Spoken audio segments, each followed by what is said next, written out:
Thank you so much for joining us as our first View from the Top speaker of the year. As you can see by all the students here, we are very excited to have you.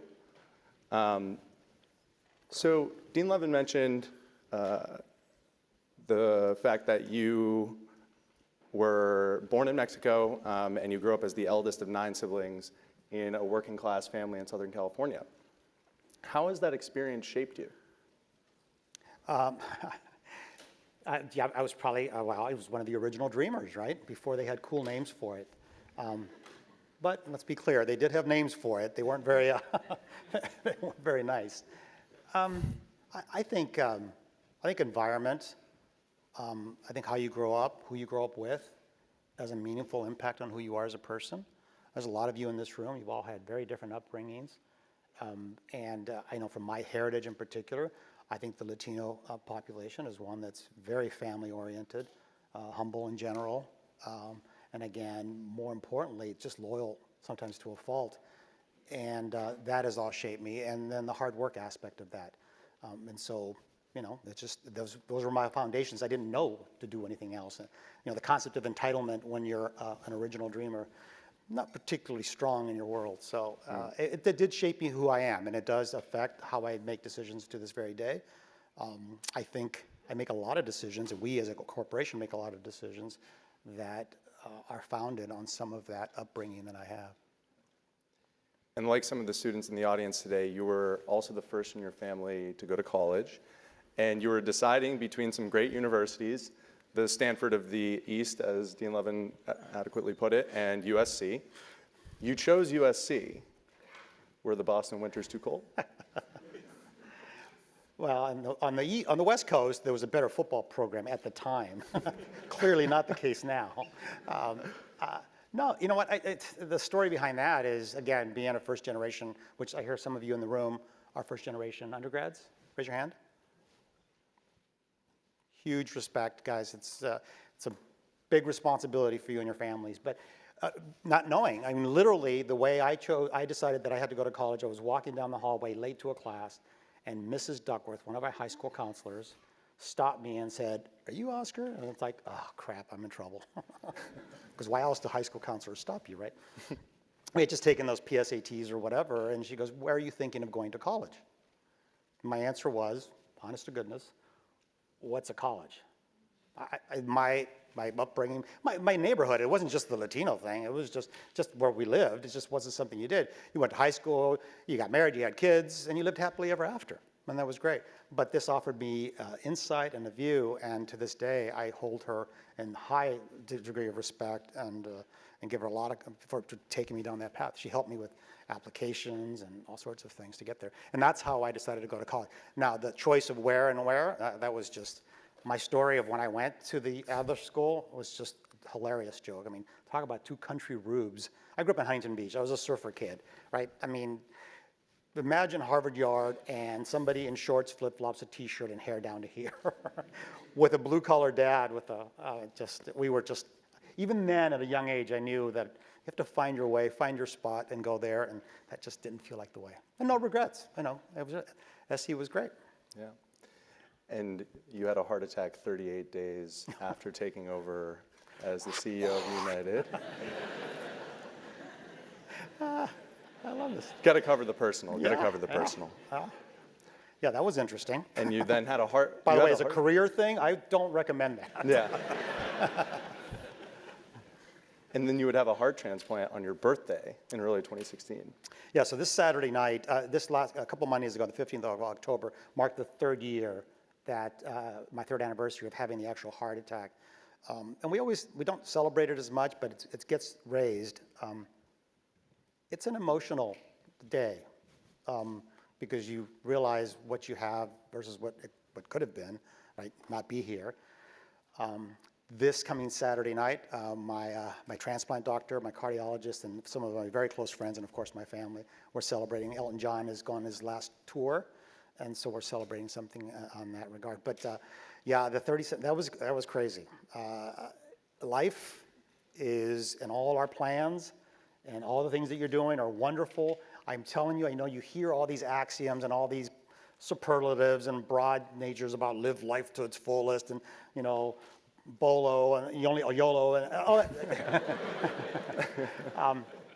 You know what? There's a degree of truth to those things. You never know what's going to happen, and that was my situation. But yeah, 37 days, and then the transplant on my birthday. There's a degree of fortunate, of blessings, of being lucky that are important in life, and I am all of those, and damn glad to be here, as they say. Yeah. So how have your perspectives and behaviors changed day to day? They really haven't. I think I do appreciate life in general more, and there's moments of sort of personal emotion and drama when I celebrate anniversaries like that, or when I have to tell a story, or I have to visit someone in the hospital that's going through something like that. It's not only a physical issue with you personally, it also is emotional, and then it impacts all your loved ones. And it's important, I think, to keep a very positive attitude. So all of that, I do a lot more. I go to hospitals literally all over the world, and I'll see folks and talk to them. Just by the nature of what I do and my usual energetic, rambling self, people look, it's like, hey, he looks normal. And when they know what I've been through, it's a bit of a motivator for people to get out of their funk. Because I'm telling you, doctors are very conservative, and they'll tell you all of these things you shouldn't do. Like I shouldn't be in any enclosed spaces with a lot of people, airplanes. I shouldn't be, hanging around with a bunch of groups. It's everything I'm not supposed to do, I couldn't possibly live without doing. And that's my choice, and my doctors generally keep up with me, but it is an important part of, again, back to the question you asked earlier with regards to, who you are as a person. Things like that sure shape you and change you, but who I am, how I approach things, that had nothing to do with it. And I ask that all my loved ones, like, have I changed? And they're like, no, you're still the same. That crazy person that I've always been. Yeah. So I want to talk about sort of how your personality and that thinking and that process led you to take the role at United. So when you took over as CEO, you inherited a company that was still struggling to overcome some of the challenges from the merger with Continental. And it's not common for airline CEOs to come from outside of the industry. Why did you believe it was the right job for you? I think it's back to my fundamental foundation of who I am and what I think I can do, and advice I give to all of you. You really have to know who you are. It's the old know thyself thing. And I always say, know thyself, comma, and then I write a really big really with an exclamation point. Not the self that you think and you want to project to others that you are. The real self in the middle of the night, and your mind's going, we are all petty and jealous and greedy and angry, all of those things. Those are pure, wonderful human qualities. The more you understand yourself, the more you know your predilection in those areas, I'm telling you, it's the best of yourselves when you know that. I think part of maturity, I think part of growing up, I think part of having success, you're able to have these conversations, and I'm telling you, know yourself, really, and when you do. And so back to the application of me, I know what I love, I know what I like, and I love the work that we were doing at the railroad. But it was a railroad. It was a B2B, it was freight, it was very industrial, very labor-oriented. We had great runs, as the Dean mentioned, with regards to what we have done financially. But there was always something missing for me, and I missed the things from my Coca-Cola and Pepsi-Cola days. Branding, mechanism, marketing, connecting with other humans. I thought that was really important. And more importantly, being on the board, I saw some of the frustration in our employee base. I saw some of the frustration with our customers. And I certainly saw where, again, back to knowing myself, what do I get the most energy from? Well, it is capturing the hearts and minds of many, many folks in a large organization. And I'm thinking, I can do that. And then I had a couple board members who were really instrumental in another sort of initiative, objective of mine in my life, is how do you make a difference in this world? And from what platform can you make it? And we all have different platforms, and we can all do different goods in different areas. But taking a big brand like United, driving a turnaround, having success, gives you a platform to really advocate, to really do good things for the community, do good things for the environment, for, you name it. I now have a voice and a platform that I wouldn't have without that. And one of our board members, a guy named Walter Isaacson, you guys may have heard of him, arguably the best living American writer today, he called me, and for 2 hours he just berated me about taking this role, because I was literally going to be the CEO at this next company in days. And he's like, you have the opportunity, Oscar, to change the face of American capitalism. And that was like, that's only something like an author of his renown would say. And I'm like, well, dang, I was just hoping to get free flights or something.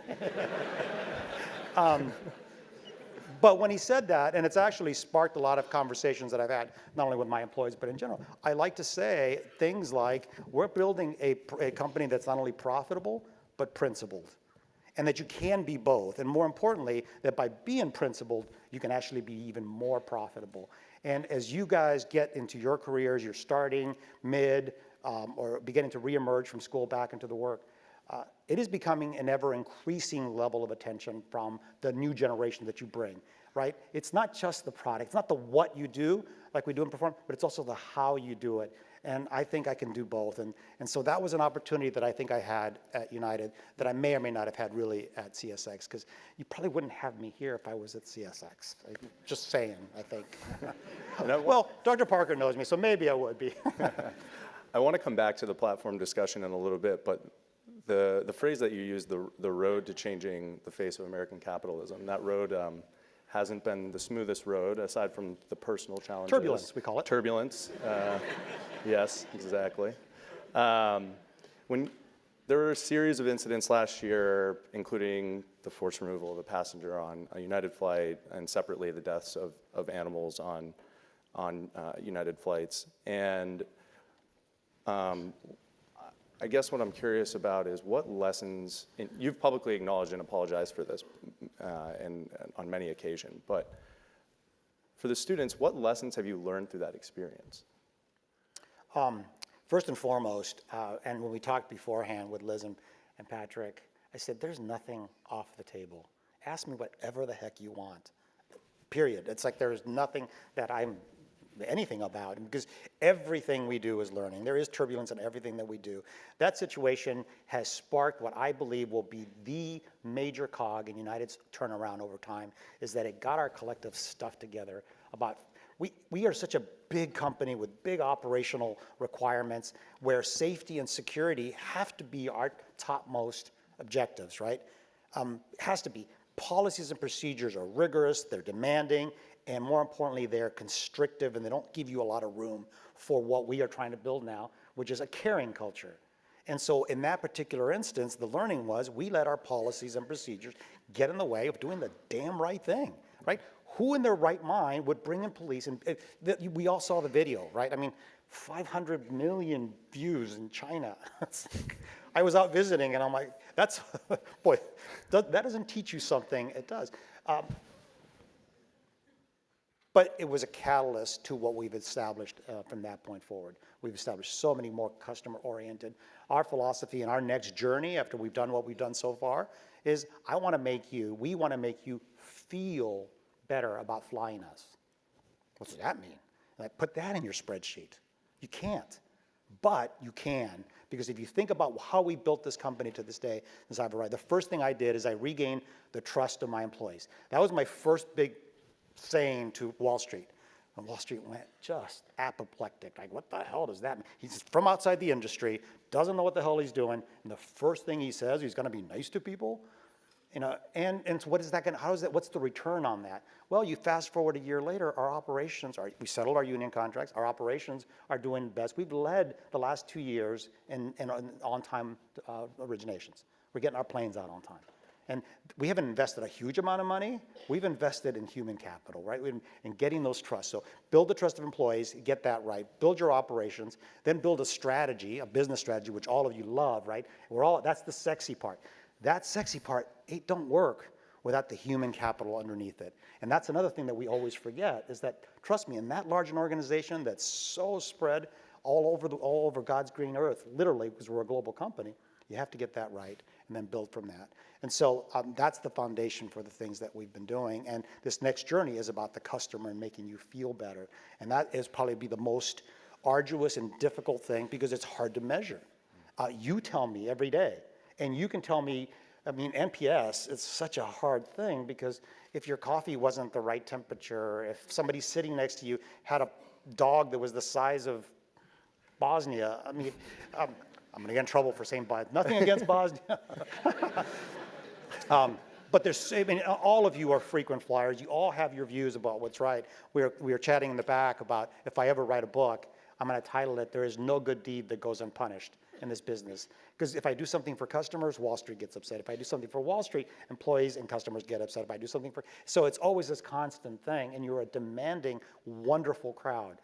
And so my thing I would tell you is that people like to catch you in these kind of conversations, especially on national TV. Well, Oscar, don't you think the customer is always right? And I said, you know what? Unfortunately, in this day and age, safety and security are paramount. And to the extent that we can, after taking care of those two, we want to put you at the center of everything we do. And that's a difficult task, but you have to understand, safety and security are key. I'd love to have you just show up at the airport and get on any damn plane you want. Yeah, come on in, get on. Southwest does that, I think, but sorry. He's going to come after me. We've got so much to do still. Yeah. And how do you balance that what you just discussed? So investing in a better customer experience while maintaining the cost discipline required for profitability in the short term, expectations from Wall Street, and a highly competitive industry. How do you balance that? See, this is where, these are the things that we need to learn more of, even at this relatively young age. So I call that debate NPS, Net Promoter versus EPS. Because in our world, that's the trade-off. I mean, it's sometimes you just have this decision where, do I put more seats in the airplane? Well, you don't like that, but density and overhead absorption and all the things that we know make sense for us. So how do we balance those two things? Well, they're trade-offs. And more importantly for us at United, what we're doing is we're listening to you, our customers, like what's important to you? Does this matter to you? Does it really? How do we do this? And then when we roll things out, we test it with a lot of different folks. We just introduced something called better boarding. And you're like, how boring is that, right? Boarding, really? Well, it's one of the highest stress points. How do I know that? I asked you. And it's going like gangbusters. Well, you went from 5 to 2, and everybody's gone from 2 to 3.5. Everybody's done this all the time. What they haven't done, the secret sauce, and why ours is working, is my team spent 8 months working with customers and with gate agents who do what? Oh yeah, they do this for a living. Every single day, they know how things board and what works and what doesn't. So our really smart people with the flows and the regressions and the statistical analysis that says this or that, the first sign of, a plan first falls apart at the sign of the enemy. And for us, the enemy is our own people. It's like, this is stupid, this doesn't work. Why don't we try this, why don't we try that? And so the concept of involving folks, it requires patience. It requires you putting your ego and your intelligence off on the side, right? You're all gonna come out of here with a Stanford degree. God, you guys have had a massive leg up. But if you go back into your workplaces, what I call all asses and elbows, right? Elbowing people out of the way because you're so damn smart. I'm telling you, one of the things that we learn as we gain more experience, one of the saddest things that you have is middle to senior middle managers who lament the fact that their careers have not gone like they planned. And they look around at everybody else. I'm so smart, I'm so capable, no one recognizes that. Ladies and gentlemen, I'm telling you, it is a meritocratic world out there. People notice quality, people notice leadership, people reward it to this very day. There's pockets with bias and racial things and sex, all that stuff, no question. But in general, as a whole, people that get ahead because you made an effort to get ahead. And that's all those axioms about treating others and not having an agenda and working, all that sort of thing. But it's the saddest thing when people are at that age and they just haven't figured out the EQ side of thing. You have to make yourself the kind of person that people are willing to come up to and provide advice. And I run a really big company. And you'd be appalled at some of the conversations that people have with me when someone's upset. They will yell at me. They'll stand there and they'll do this. And I am loving every minute of it. Because at the end of the day, sharing is caring, right? And if you're yelling at me, I still have a shot at you. It's like, and that has made the biggest difference in our company because they know they can have that output. And then once you do that, you begin to capture hearts and minds. And then when you ask them to do, when we ask ourselves to do things, it's a lot easier way of doing it. So it's a long question to one I don't even remember what you asked. Sorry. That's okay. So I do have to admit to the audience that I am a United loyalist and status holder. I know. I know firsthand how emotive. He's from Boston. The first thing I question is like, why do you have a hyphenated last name? What is that? That was actually his first question to me. Another trick to interviews, always turn the table. Yes, exactly. I do know firsthand how emotive and even tribal people can be about their airlines. However, some have had, as we've discussed, some very negative experiences with United, and some have even stated that they would, quote unquote, never fly the airline again. Why should they reconsider? A funny thing, so over time you get to know people everywhere, and some of the SNL cast I become friendly with. And everybody knows Weekend Update, right? If you go back to the time when they reported on the Dow incident, that's the flight where we had to, that flight. Earlier in the week, that somebody had found a scorpion in one of our overhead bins. And so Yost leads with this. And today in the news, United Airlines have found a scorpion in the thing. And he's like, and then he kind of smiles and he's thinking, but honestly, that wasn't the worst news of the week for United. And they were brief and just mentioned it. They were very nice to us. They just mentioned it briefly, as they do for everyone else. And then he stares into the camera and he goes, I will never fly, just with a serious face, pause. Until they have a good price to wherever I want to go, then of course I'll fly them. There's a guy that used to run Spirit Airlines, which he would he would carry around these 12 letters, and he'd open one of the letter and it'd be somebody saying, "I'll never fly this airline." Yeah, none of this, and the remaining 11 letters were from the same customer over the course of 2 or 3 years. The economic impact of the price of things makes a difference to all of us. There's no question. You may not fly someone again, whatever. People are very emotional about this business. It's very personal to them, which is why our purpose and mission is about connecting people, not the physical connection from point A to point B, but connecting you as a human being to something that's really important to you somewhere else. And that's the foundation of our shared purpose. Then again, back to my previous comment, involved 90,000 people telling us what was important to them. So connecting people in that more, personal way, and then uniting the world, which is an interesting thing that came out because it's really led me and us to be able to do a lot of, take stands in DACA, Dreamers, the separation of children, gun control, and some of the issues that survive that. Because when you have a shared purpose that's uniting the world, that your 90,000 employees have told you, it gives you a responsibility to take action and take a position on some of those things. So. So I want to transition to speaking about some of the management and leadership challenges and some of the things that you've done recently. Many do not realize that the flight attendant crews from the United Continental merger continued to work separately for over 8 years. That is until earlier this month when you successfully finalized the deal with the unions. How did you succeed in reaching a deal after so long? And can you share some negotiating tips with us? So the actual contractual deal was signed a couple years ago, right. When we agreed on the contract. Implementing the contract was what just transpired. You got 26,000 people, flight attendants, who are the front, the face, the brand to some degree, coming from 2 different cultures.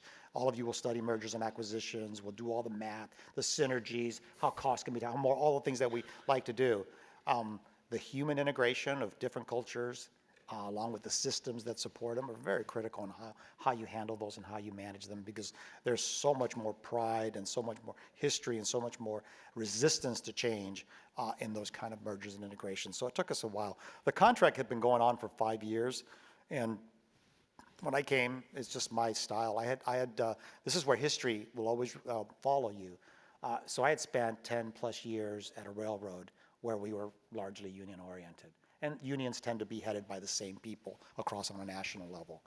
When a union from one company, when you switch to another company, calls the union people at the other company and say, that's a good guy, he's going to work with you, huge benefit to start in the calculation. So I don't make that up. I don't do that. It's just the way I work. And the way you work with people, my dad was a union meat cutter. My uncle headed the IBEW in California. It started unions in Los Angeles literally when people were getting killed for organizing things. So I grew up in that environment. I've seen the value of it to some degree. I also see some of the deficiencies as we move forward, but nevertheless, it's the world they've chosen, and you have to admire, you have to respect it. More importantly, you have to acknowledge it, right? Seek first to understand, then to be understood. And we don't do that. Oh, you're a union guy, you clearly don't have my best interest in mind. You know what? Try it. And I think once you build that little bit of that history, it made a difference when we came to United, and we settled that 5-year contract in 1 year. And it wasn't usurious, it wasn't, giving everything away. It was a very fair contract for both, which is the way it should be, right? A fair day's pay for a fair day's work. And the only thing that needs to be negotiated is what a fair day and what is fair pay. That, ladies and gentlemen, there's many books written on that, but having a relationship to start the conversation is much easier than not, in my mind. So being located in Silicon Valley, Stanford students are often drawn into the startup and the technology companies in this area after graduation. But why should we consider working for a more established company such as United instead? Well, again, back to the concept of know thyself. What makes you tick? If you're just following, and again, I have to be careful because my children have all become bankers and consultants. Not that anybody wants to do that here. And tech is a great space. And if you're good at it, you really love it, and it's something you want to do, and it really motivates and gets you going, go do that thing. The sooner you learn that what you love and what you want to do and what makes you passionate, and you go do that, I'm telling you, you're young. You have lots of life left. You go do something just for the money, just because what's your friend, that's just currently what's hot. You'll wake up sometime in that career and say, oh, dang it, I wish I had done something else.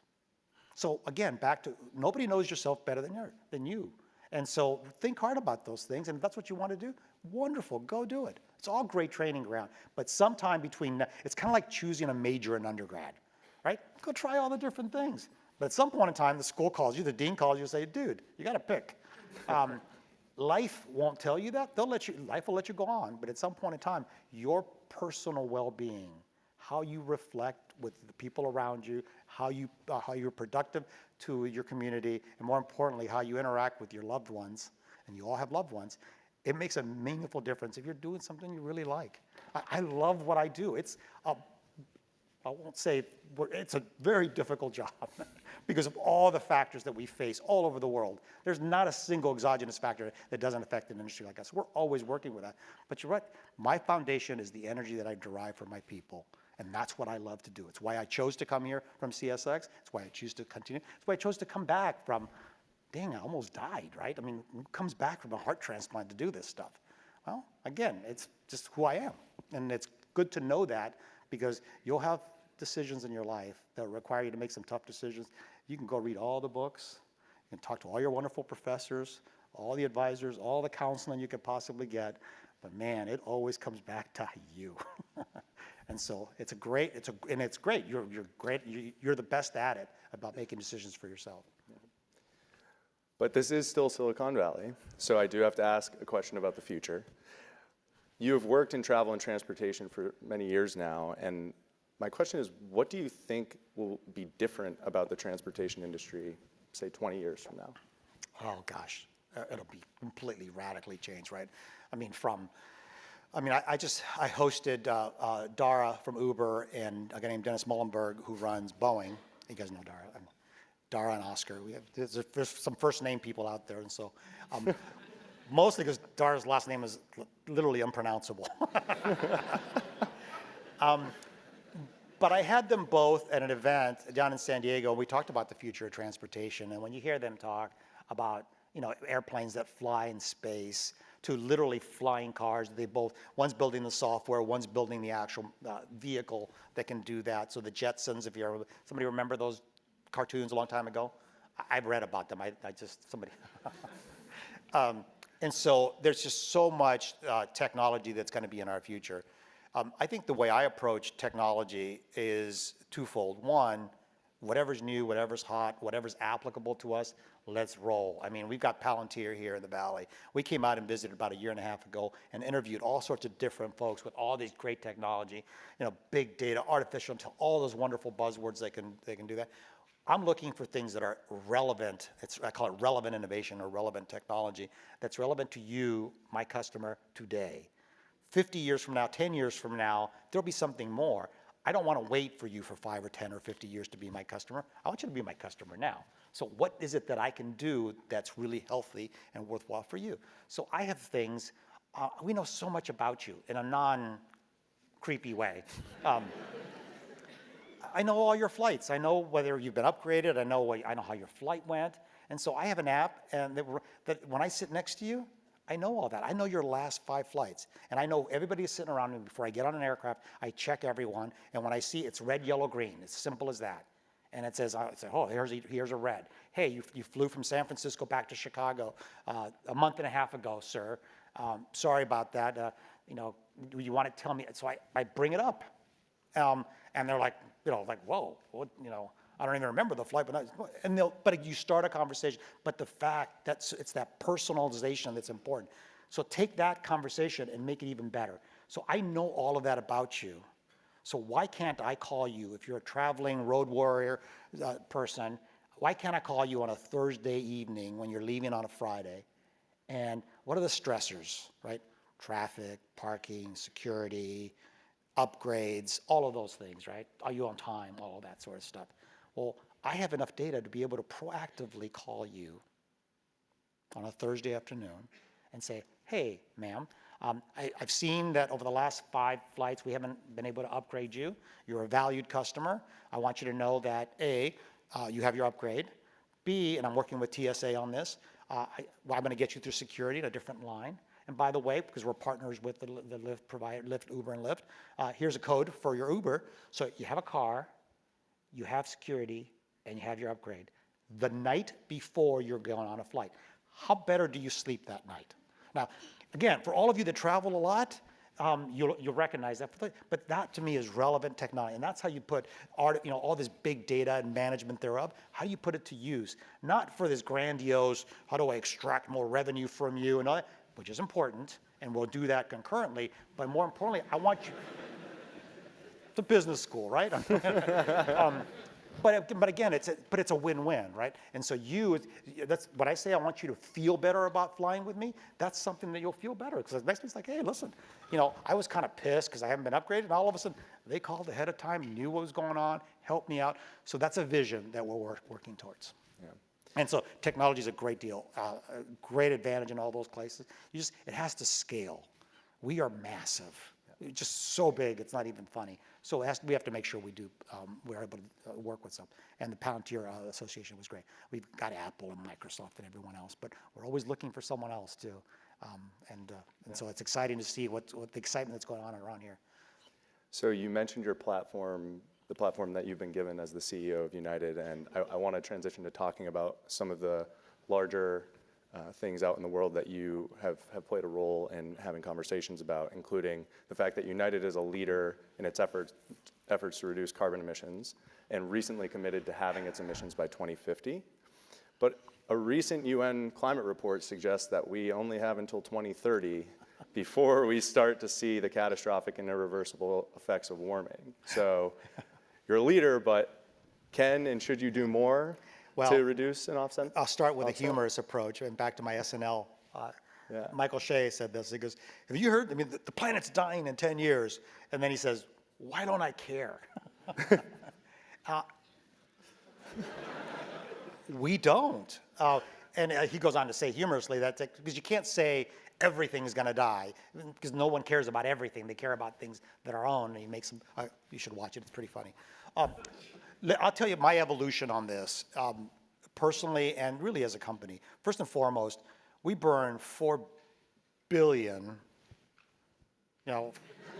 gallons of jet fuel, not regular fuel, jet fuel, a year. So carbon footprint, dude, I have a giant, size whatever shoe in that regard.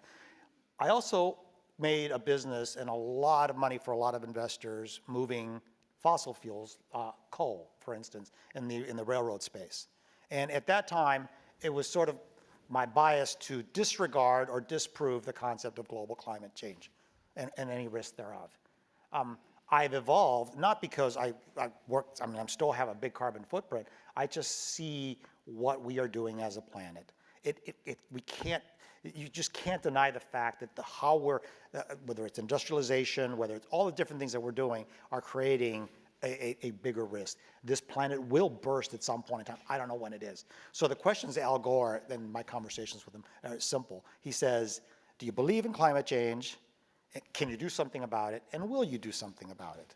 And so for me, and I think for our company, do we believe it's real? Yeah, I think so. Yeah, you know, I can argue the cyclical nature of global warming and cooling over many centuries and all of that.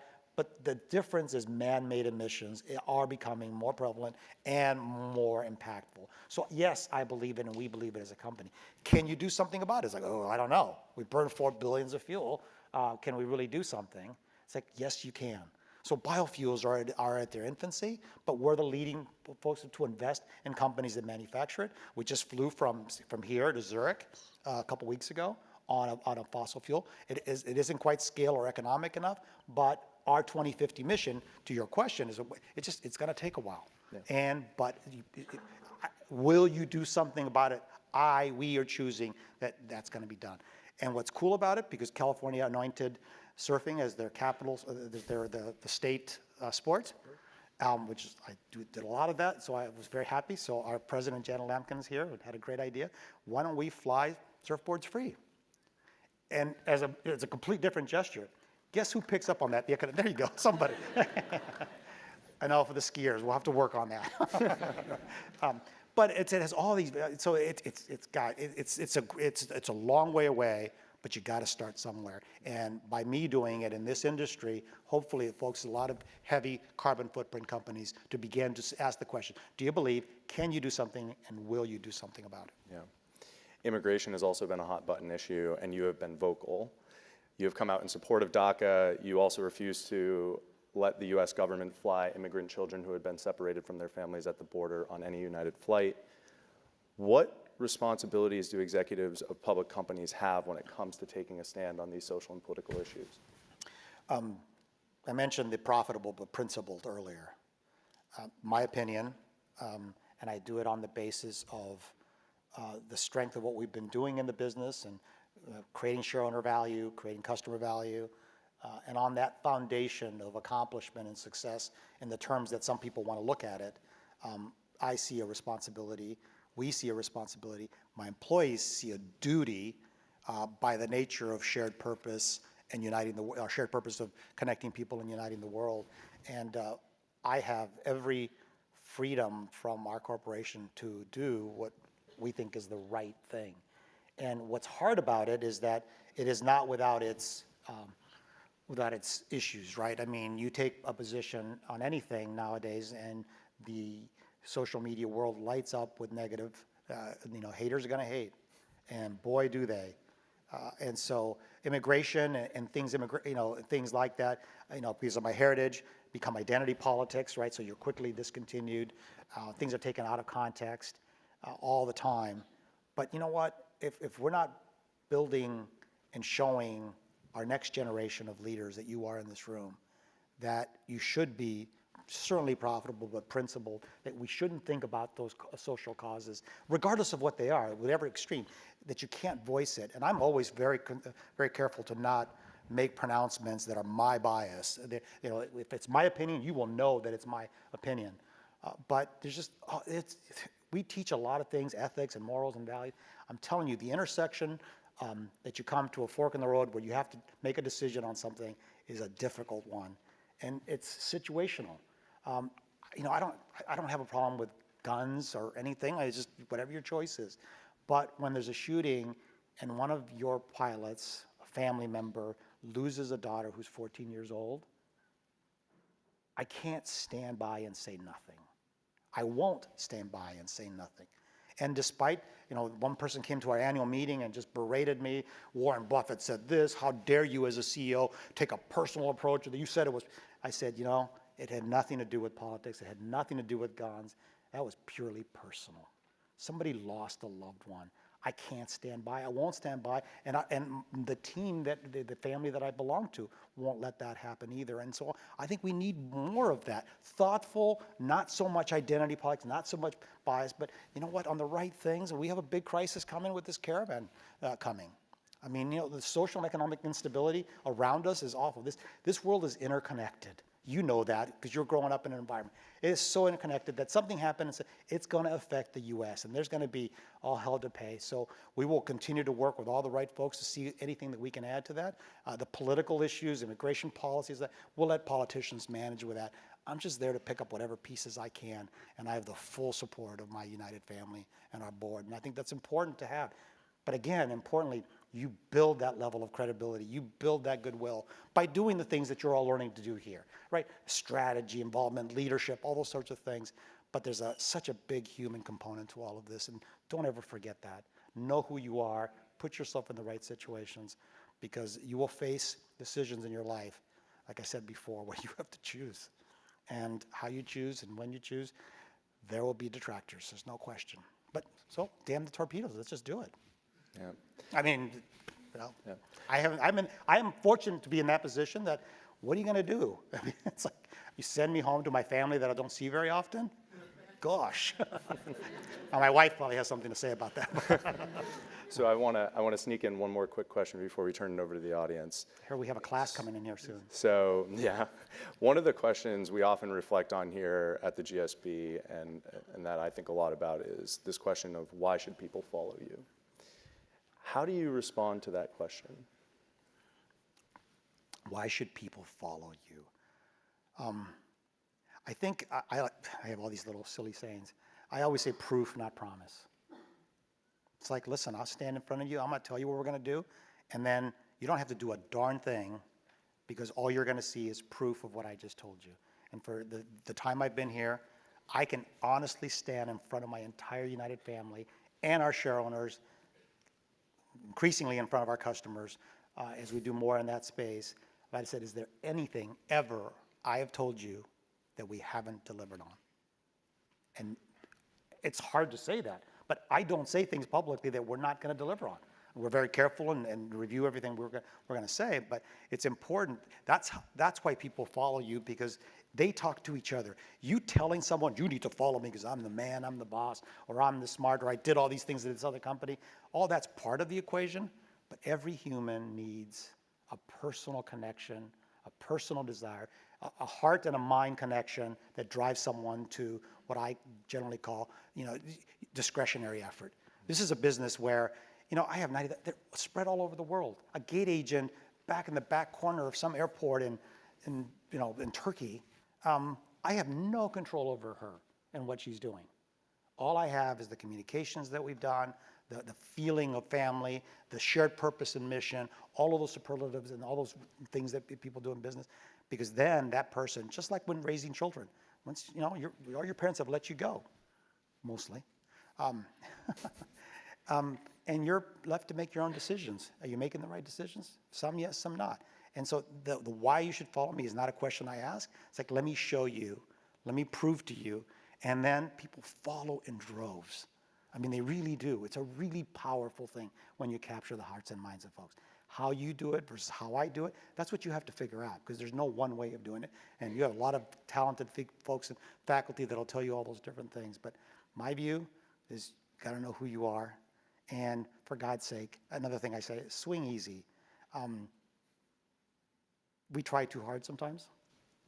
I mean, guys in particular, they get that deep voice when you ask a question. Well, let me tell you, sir. Like, relax.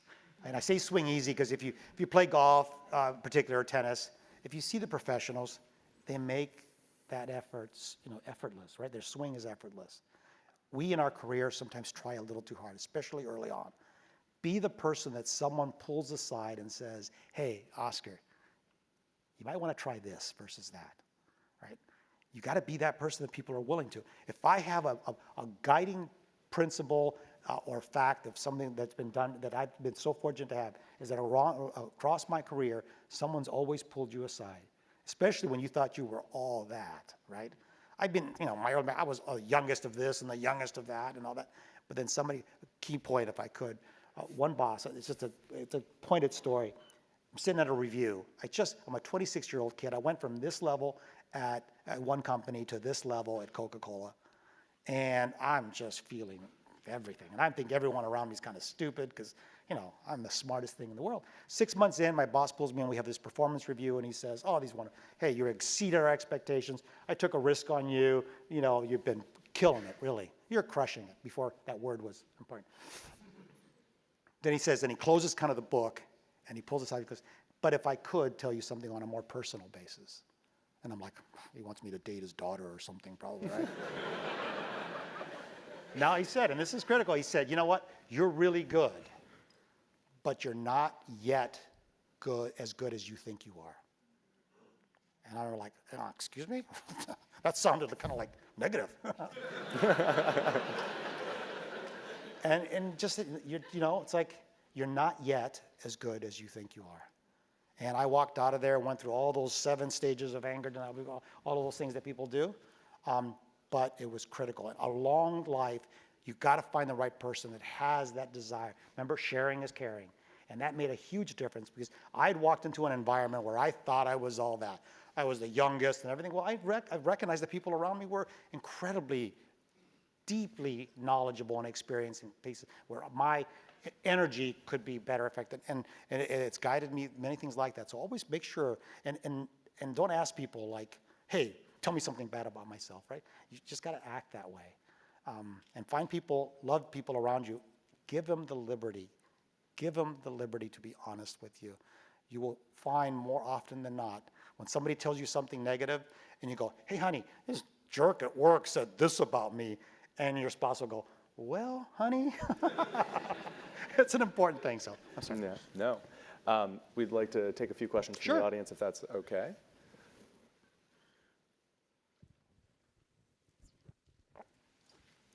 Hi, my name is Edward Silva.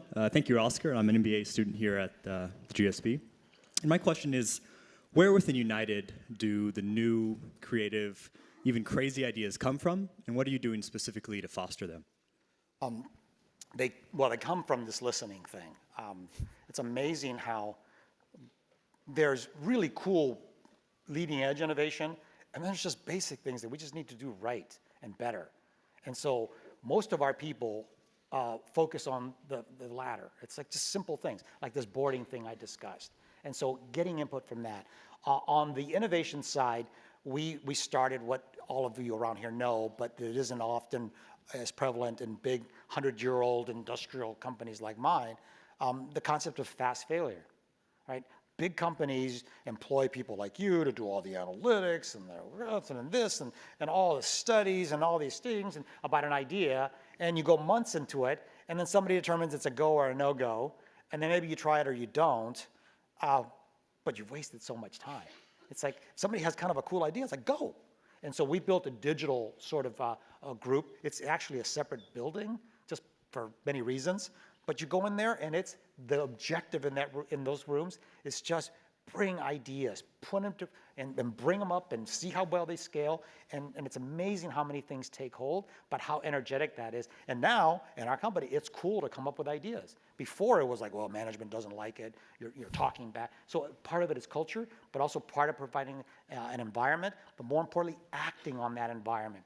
So once, again, back to proof, not promise. It's like, so if you have an idea and it's come to you, I am taking you everywhere I go and showing your mug everywhere. It's like, his idea, this is the guy that did it, this is what he does. I mean, we have so many wonderful histories that we tell about our company. So creating that culture, and all of you are probably more familiar with it because if you live and work around here, that's kind of, it's easier to do that in a smaller, younger company. 100-year-old companies just don't do that.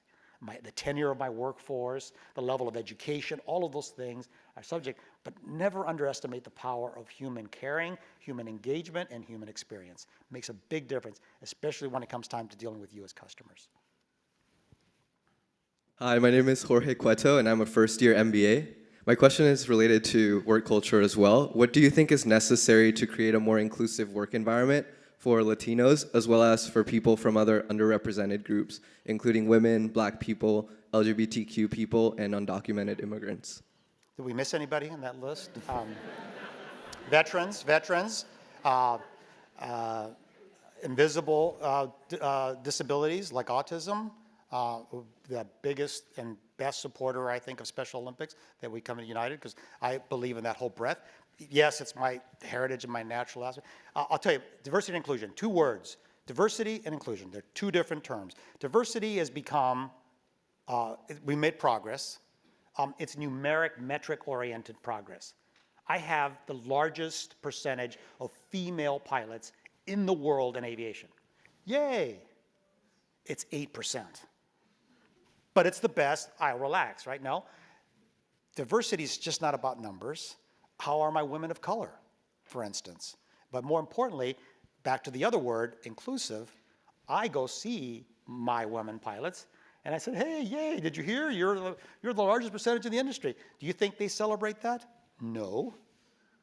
Because when I ask them, what else can we do better? There's always a list of things. And those list of things are on the inclusive aspect of it, right? Am I involved? Do you value me? These microaggressions of stopping people. It's like, do you know that women get cut off in meetings more than anyone? And you tell that to a guy, he's like, no, that doesn't happen. Watch. And you go back and watch, it's like, dang, we do things like that. And so part of the thing that we're doing, and Latinos, by the way, the millennial thing we all talk about, guess what the demographic looks like very soon of millennials versus boomers, right? Millennials bigger next year, 73 million versus 72 million. Guess what the percentage of millennials are that are Latino in this country? Almost half. So I don't go tell you, you got to do this, and you got to hire Latinos. I tell you, it is an economic force that is of massive proportions. Why Dara from Uber and Dennis Mullenberg were in the meeting with me is because they recognize that it's a $2+ trillion market, Latinos are, and 56 is in the transportation leisure business. So it's a ripe market, right? Where you're all looking for growth and for your companies and all that stuff. Well, you go fish where the fish are, and the fish have a little spicy salsa next to them, sort of thing. I can say that. But it grows, it comes across all cultures and everything. And so there's just so much to be done. I'll tell you, and I'm talking about it tonight in San Francisco with women in the workplace. My next mission is, to some degree, because we have one of the highest percentage of women in the workplace, and we all, again, the numbers all work out for us in a way, not the point. Harassment, sexual harassment for our flight attendants, for people, is still an issue. There's still idiots that sit next to people and think they can touch, think they can do and ask and say things that they shouldn't. And there's still people that sit next to someone and don't want to sit next to someone because of their race, color, sex, or creed. Those people have no time, nowhere, no business. You can go fly elsewhere because that's just not something we're going to do. Hard to do in this market because I have to remove them from the aircraft, right? And then we have that whole other issue. Whatever.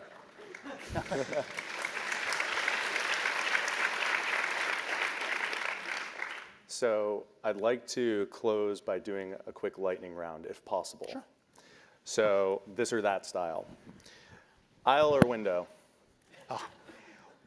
Window, because if you sit next to me, an aisle, because if you sit next to me, you just get to be, people reach over, customers and employees will reach over you, stand in front of you, so I always sit at the window so I can just talk to people and not disrupt my fellow flying person next to me. And yes, I do fly my own airline all the time. Got to eat what you cook. Not all airline executives do that. Coke or Pepsi? Oh, you know what? Coke was my last time, so classic Coke, no additives. I watch what goes into other products, and so the stuff in regular Coke is at least God-made, right? It's natural. It's sugar, but. Planes or trains? Oh, yeah, I gotta go with my family. Planes. Adventure or relaxation? Oh God, adventure. It's like, I don't know what that other word. I do know what that word is. After I've done some adventure sometime. Kardashians or The Bachelor? I'd label that the fall of Western civilization as we know it.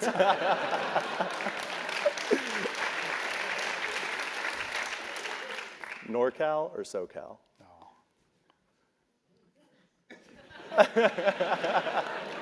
I'm a SoCal boy, yeah, that's no question. Love it up here. I got engaged here. I went running, walking, jogging. It's hilly. I forget how hilly it is downtown. But the St. Francis Hotel is where I got engaged, and so it always brings a lot of memory. The Carnelian Room, probably most of you don't even remember, used to be the top of the B of A tower. That's when I started my way through my, I thought I was so confident in my request to my wife to join me in marriage that I couldn't get 2 words out for a while. So San Francisco will always be close in that regard. And of course, the last one, Delta or American? No, I'm just kidding. You don't have to answer that. It has been a pleasure speaking with you, Oscar. Please join me in thanking him. Great job.